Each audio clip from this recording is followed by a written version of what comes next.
കോഴിക്കോട് താമരശ്ശേരിയിൽ വ്യാജമദ്യവുമായി വിദ്യാർത്ഥികൾ പിടിയിൽ. അധ്യാപകർ നടത്തിയ പരിശോധനയിലാണ് മദ്യം കണ്ടെത്തിയത്. സഹപാഠി എത്തിച്ചു നൽകിയതാണെന്നാണ് വിദ്യാർത്ഥി വ്യക്തമാക്കിയത്.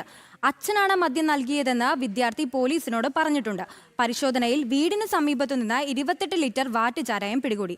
വിവരങ്ങളുമായി രമ്യ ചേരുന്നുണ്ട്. രമ്യ, പെട്ടെന്നൊരു പരിശോധന സ്കൂളിൽ നടത്താൻ ഉണ്ടായ സാഹചര്യം എന്താണ്? എന്തെങ്കിലും സൂചന അധ്യാപകർക്ക് ലഭിച്ചിട്ടാണോ ഇങ്ങനൊരു പരിശോധന നടത്തിയത്?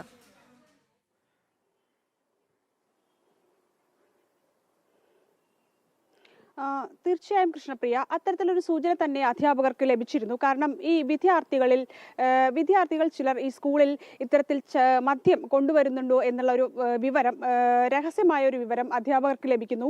തുടർന്നാണ് SSLC വിദ്യാർത്ഥികളാണ് ഇവരെ ഓരോരുത്തരെയായി അധ്യാപകർ ചോദ്യം ചെയ്യുന്നത്. അതിൽ ഒരു കുട്ടിയുടെ ബാഗിൽ നിന്നും ഇത്തരത്തിലൊരു പരിശോധന നടത്തിയപ്പോൾ ഈ വാട്ടർ ബോട്ടിലിൽ ചാരായം കണ്ടെത്തുകയായിരുന്നു.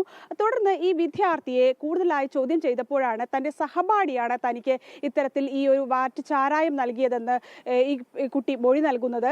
തുടർന്ന് ഇത്തരത്തിൽ ഈ വാറ്റ് ചാരായം കൊടുത്ത വിദ്യാർത്ഥിയെ ഈ അധ്യാപകർ തന്നെ വീണ്ടും വിശദമായി ചോദ്യം ചെയ്യുകയായിരുന്നു. ഇതിൽ നിന്നാണ് തൻ്റെ രണ്ടാനച്ഛനാണ് ഇത്തരത്തിൽ ഈ വാറ്റ് ചാരായം നൽകിയതെന്ന് വിദ്യാർത്ഥി മൊഴി നൽകുന്നു. തുടർന്ന് ഈ കേസ് പോലീസിന് കൈമാറുകയായിരുന്നു. ഈ പോലീസിന്റെ അന്വേഷണത്തിലാണ് ഇത്തരത്തിൽ ഈ രണ്ടാനച്ഛൻ, അതായത് ഈ കുട്ടിയുടെ വീടിന്റെ പരിസരത്ത് നിന്നും 28 ലിറ്റർ വരുന്ന 56 ബോട്ടിൽ ചാരായമാണ് കണ്ടെടുത്തത്. ഇത് വീട്ടു പരിസരത്ത് കുഴിച്ചിട്ട നിലയിലായിരുന്നു, ചാക്കുകളെല്ലാം കുഴിച്ചിട്ട നിലയിലായിരുന്നു.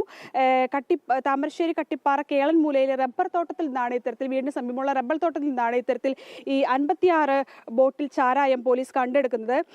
നിലവിൽ കുട്ടികളെ ജുവനൈൽ ഹോമിൽ ഹാജരാക്കിയിട്ടുണ്ട്. അതുപോലെ തന്നെ ഈ സംഭവത്തിൽ കേളമുറ സ്വദേശിയായിട്ടുള്ള പൂവൻമല രമേശിനെതിരെ പോലീസ് കേസെടുത്തിട്ടുണ്ട്. ഈ വ്യാജമദ്യം കൈവശം വെച്ചതിനും കൈകാര്യം ചെയ്തതിനും കുട്ടികൾക്കെതിരെയും പോലീസ് കേസെടുത്തിട്ടുണ്ട്. ഇത്തരത്തിലുള്ള വകുപ്പുകൾ ചേർത്താണ് പോലീസ് നിലവിൽ കേസെടുത്തിട്ടുള്ളത്. കൃഷ്ണപ്രിയ. ശരി രമ്യ, താമരശ്ശേരിയിലാണ് വ്യാജമദ്യവുമായി വിദ്യാർത്ഥികൾ പിടിയിലായത്. അധ്യാപകർ നടത്തിയ പരിശോധനയിലാണ് മദ്യം കണ്ടെത്തിയത്.